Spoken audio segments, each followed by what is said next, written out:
میں تو اپنی جان تمہارے قدموں پر نچھاور کر کے جاؤں گا۔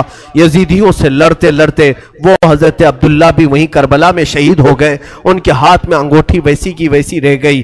مولا حسین اس وقت بھی نوازنا نہیں چھوڑتے ہیں، عطا کرنا نہیں چھوڑتے ہیں، اسی لیے یہ سخاوت کا گھرانہ ہے، یہ سخی لوگوں کا گھرانہ ہے۔ اس گھرانے میں ان کی پرورش ہوئی ہے جہاں 5 دن بھوکے رہنے کے بعد بھی اگر کوئی فقیر آتا تو اسے یہ نواز دیا کرتے تھے، گھر کی ساری غذائیں دے دیا کرتے تھے۔ مولا حسین رضی اللہ تعالیٰ ان یزیدیوں کے جتھے میں ایسے گھر گئے تھے۔ دوپہر کا وقت آیا، اچانک آپ کو احساس ہوا جمعہ کا دن ہے، آج پوری دنیا میں میرے نانا کا خطبہ پڑھ رہے ہوں گے لوگ اور جمعہ کی امامتیں ہو رہی ہوں گی، حسین یہاں پر تنہا ہے، جمعہ کی نماز بھی نہیں ہو رہی ہے، مسافر پر جمعہ نہیں ہے، لیکن جمعہ کے وقت کا احترام تو کرنا ہی چاہیے تھا۔ آپ نے ان سے کہا، اے لوگوں، ہاں میں جانتا ہوں مسافر پر جمعہ نہیں، کیا اس وقت کا احترام بھی نہیں کرو گے؟ جنگ بندی نہیں کر سکتے، جنگ تھوڑی دیر کے لیے روک نہیں سکتے کہ اس وقت کا احترام باقی رہے؟ اسی اسنا میں آپ نے کہا 2 رکعت نماز پڑھنے کی اجازت مل جائے۔ اللہ اللہ، حسین تمہارے سجدوں کو سلام۔ دنیا آج بھی قتل ہونے والے سے آخری خواہش پوچھتی ہے تو آخری خواہش لوگ یہ بتاتے ہیں، گھر والوں سے مل لوں گا، فلاں وصیت کر دوں گا، یہ جائیداد کے پیپر دیکھ لوں گا۔ ہماری وصیتیں، ہماری خواہشات دنیاوی ہوتی ہیں۔ مولا حسین نے آخر وقت میں اگر کوئی تمنا کی تھی 2 رکعت نماز پڑھنے کی، 2 رکعت نماز پڑھنے کی۔ یزیدیوں نے کہا کہ آپ نماز پڑھ لیں۔ گھوڑے سے ذوالجناح سے نیچے اترے تھے، مولا حسین رکعت نماز کی باندھ لی اور بالکل اطمینان و سکون کے ساتھ نماز پڑھتے رہے۔ کسی کا خیال نہیں کیا، وہ تلواروں کی جھنکار میں بھی خوف نہیں تھا، کوئی ڈر نہیں تھا۔ رکوع اطمینان سے ہو رہا ہے، سجدہ اطمینان سے ہو رہا ہے۔ پہلی رکعت بھی مکمل ہوئی، دوسری رکعت میں گئے۔ عمرو بن سعد اور شمر ذل جوشن نے پکار کر کے کہا، اے ظالموں، اب کیا دیکھتے ہو؟ یہ اچھا موقع ہے، اس حسین کا خاتمہ کر دو، یہیں پر اس کا کام تمام کر دو۔ خولی بن یزید نام کا ظالم بدبخت ازلی قریب آیا اور سر امام حسین پر چڑھ گیا۔ اللہ اللہ، لوگوں نے یہ تک لکھا ہے آپ کے زانو مبارک پر جب سجدے میں آدمی گھٹنے لگاتا ہے تو ایک شخص نے ان کی ران پر پیر رکھا، دوسرا گھٹنا حسین ابن علی کی پیٹھ پر رکھا، گھٹنا رکھ کر کے ان کے اوپر زور دیا۔ مولا حسین کی سر مبارک جب سجدے میں تھا، ایک ظالم وحشی نے اپنی تلوار سے آپ کی زلفوں کو ہٹایا، زلفوں کو ہٹایا۔ آپ کی زلفیں چہرے کا حالہ بنائی ہوئی تھیں، سجدے میں گری ہوئی تھی۔ حسین ابن علی نے ان کی آہٹ پا کر کے بھی سجدے سے سر نہیں اٹھایا، سر کا امام کا سجدے ہی میں رہا۔ یقیناً امام نے سوچا ہوگا اب سر اٹھائے تو ظالموں کے لیے کیوں اٹھائے، وہ سر ہی بہتر ہے جو مولا کے حضور جھک جائے اور اسی اسنا میں مولا کے حضور پہنچ جائے۔ ایک ظالم نے آپ کی گردن پر تلوار رکھی اور زور سے کاٹ دیا۔ اس پیاسے امام کو بنا پانی کے، بنا کسی کھانے کے ذبح کر دیا گیا۔ وہ ذبح عظیم ہے۔ مولا حسین تیری شہادت پر لاکھوں سلام۔ انا للہ و انا الیہ راجعون۔ کلمہ توحید ہے تیری شہادت اے حسین، تو نہ ہوتا تو نہ رہ جاتی صداقت اے حسین۔ امام حسین علی مقام رضی اللہ تعالیٰ کربلا کے اس بے آب و گیاہ میدان میں اپنی جان جان آفریں کے سپرد کر دی۔ مولا حسین کا سر مبارک تلوار سے الگ کیا گیا، جسم مبارک، جسم نازنین کربلا کے ریگزاروں میں بکھر کر رہ گیا۔ اب اندازہ کرو جو امام حسین ہر ایک کا لاش شاہ اٹھا کر لاتے تھے، حسین ابن علی کے لاشے کو اٹھانے والا اب کوئی باقی نہیں تھا، کوئی خیمے کی طرف سے اب آتا ہوا نہیں دکھائی دیتا تھا۔ جنہوں نے دوسروں کے شہزادوں کو بھی اٹھایا مگر خود اس طرح سے سو گئے کہ کسی پر بوجھ نہیں بنے، کسی پر اپنا وزن نہیں ڈالا۔ بیویاں اب خیمے میں تھی۔ یزیدیوں کے لشکر سے ایک پکار آئی، فتح مبین، فتح مبین۔ لوگ اپنی فتح کے جشن منانا شروع کر دیے کہ حسین کا خاتمہ ہو چکا ہے، اب یہاں پر ہمارے ساتھ مقابلہ کرنے والا کوئی باقی نہیں رہا، سب ایک کے بعد دیگرے ختم ہو چکے۔ لیکن میرے عزیزو، آج بھی میں تمہیں بتاؤں، اللہ کا فضل ہے، مولا کا کرم ہے، سید الشہداء کا یہ فیض ہے کہ بحمدہ تعالیٰ کئی سالوں سے میں ہر سال کربلا پہنچتا ہوں۔ 11ویں کے موقع پر جب ہم زیارت بغداد اور زیارت کربلا میں جاتے ہیں، میں کربلا 2 دن ٹھہرا بھی ہوں، اور ہر سال میرا معمول ہے اپنے جماعت کے ساتھ، اپنے قافلے کے ساتھ کربلا پہنچتے ہیں۔ آج کربلا کا وہ کوئی میدان وہاں نہیں، بڑی بڑی عمارتیں کھڑی ہیں پورے میدان میں، اور روضہ امام حسین جو بنا ہے، اللہ اکبر، اسے حرم حسین کہا جاتا ہے۔ دروازے تک سونے سے کلئی کیے گئے ہیں، گنبد پاک کو سونے سے رنگا گیا ہے، اور وہ حسین کا گنبد آج پورے شہر میں اجالا کر رہا ہے۔ کربلا میں ایک ہی قبر میں باقی 70 لوگ دفن ہیں، اور حسین ابن علی رضی اللہ تعالیٰ عنہ اور ننھے علی اصغر ایک قبر میں دفن ہیں، اور قریب ہی تھوڑے فاصلے پر عباس علمبردار بھی دفن ہیں۔ وہاں پر برسوں ان کی قبریں رہی، آج تو وہ روضہ حسین لاکھوں لوگوں کے جمع ہونے کا مرکز بنا ہوا ہے، لاکھوں لوگ وہاں جمع ہوتے ہیں، اور پھر روضہ حسین سے ہم سب تبرک حاصل کرتے ہیں۔ لیکن اس جنگ کا نتیجہ کیا نکلا؟ لڑے تو حسین کو ختم کرنے کے لیے، لیکن کربلا پر آج بھی حسین کا ہی قبضہ ہے۔ آج جا کر کے دیکھیں تو جگہ جگہ وہاں پر حسین کے ہی نام ہیں، ہر دکان پر امام حسین کا نام، ہر علاقے میں امام حسین کا پرچم لگا ہوا ہے، اگرچہ شیعہ لوگوں کی طرف سے ہو یا اہل بیت سے محبت کرنے والے معتدل لوگوں کی طرف سے ہو، لیکن حسین کا نام ہر کوئی وہاں پر لیتا ہے۔ تھی تو وہ زمین یزیدی لشکریوں کی، فتح تو انہیں حاصل کرنا تھا، کٹے ہوئے لاشیں تھے وہاں پر، کوئی نہیں تھا، لیکن لوگ اس وقت فتح مبین اعلان کر رہے تھے، یزیدی لشکر فتح ہو گیا۔ اے ظالموں، کہاں ہے وہ تمہاری فتح؟ 14 صدیاں گزر گئی، فتح کا جھنڈا اب بھی کربلا میں حسین کا لہرا رہا ہے۔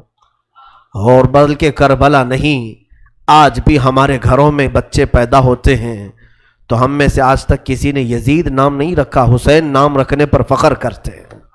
تم ڈھونڈو گے تو محلے میں کوئی نہ کوئی حسین تمہیں مل ہی جائے گا۔ لاکھوں حسین دنیا میں پیدا ہوتے رہے اور ہو رہے ہیں اور قیامت تک ہوتے رہیں گے، لیکن نہ یزید کی نسل باقی ہے، نہ ان لشکریوں کا کوئی نام لیوا باقی ہے۔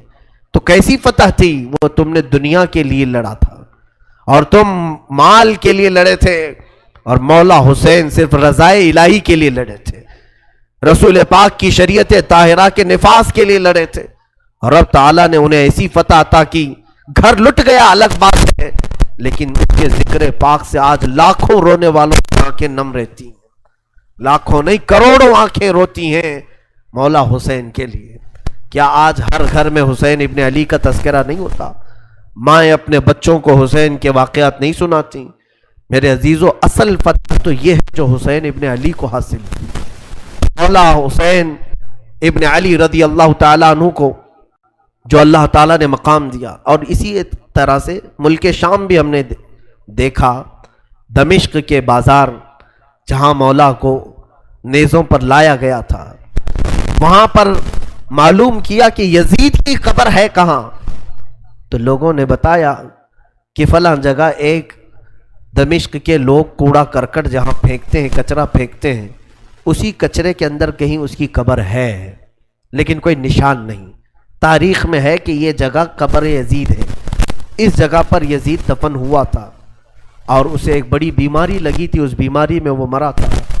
تو آج تک میرے عزیزوں، یزید کی قبر کچرے میں گم ہو گئی، اور مولا حسین کی قبر لاکھوں کی ہدایت کا ذریعہ بنی ہوئی ہے، مرکز بنی ہوئی ہے۔ یہ ہے اصل فتح مبین۔ کربلا میں مولا حسین کے ساتھ جو بھی سلوک ہوا وہ غم کی داستان تو ہے، غم ہے، اس لیے ہم سناتے